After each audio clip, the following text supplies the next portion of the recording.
Hello, students. Welcome to another lesson of business studies. Today, we are going to start with another chapter. It's chapter 7, Directing. Let me just remind you something that directing is the fourth function of management. First of all, let us understand the concept of the term directing. Let's say this is a person who is directing these employees and he is showing them a path through which the employees need to go.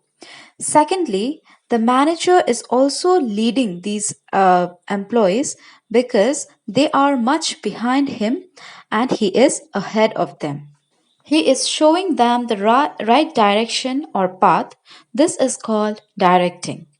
Directing function of management is concerned with instructing, guiding, inspiring, and motivating the employees in an organization so that their efforts result in achievement of the organization's goal.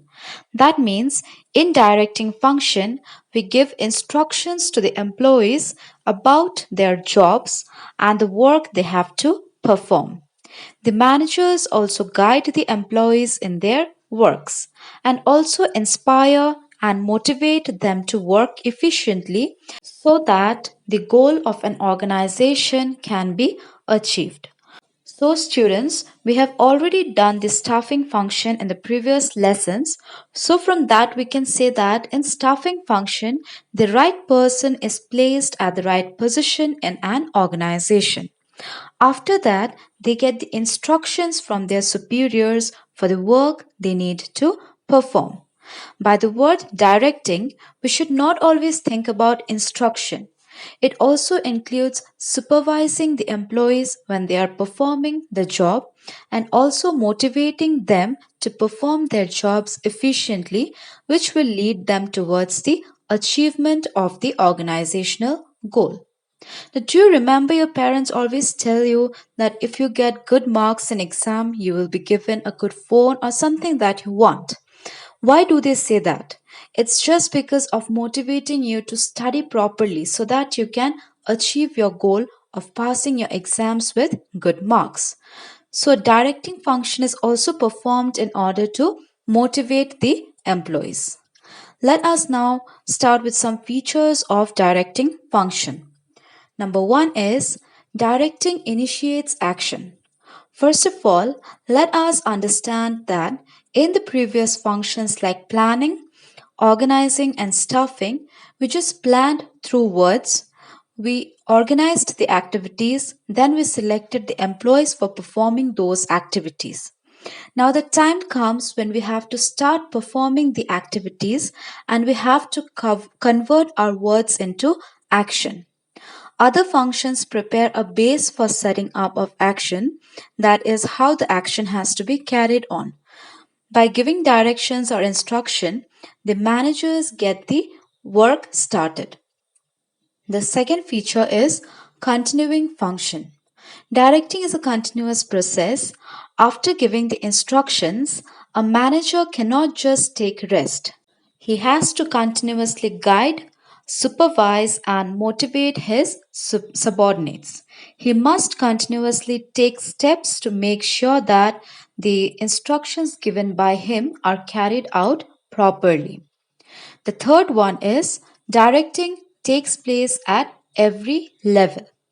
Directing function is something which is performed by every managers at all the levels and in all the organizations. It is a pervasive function.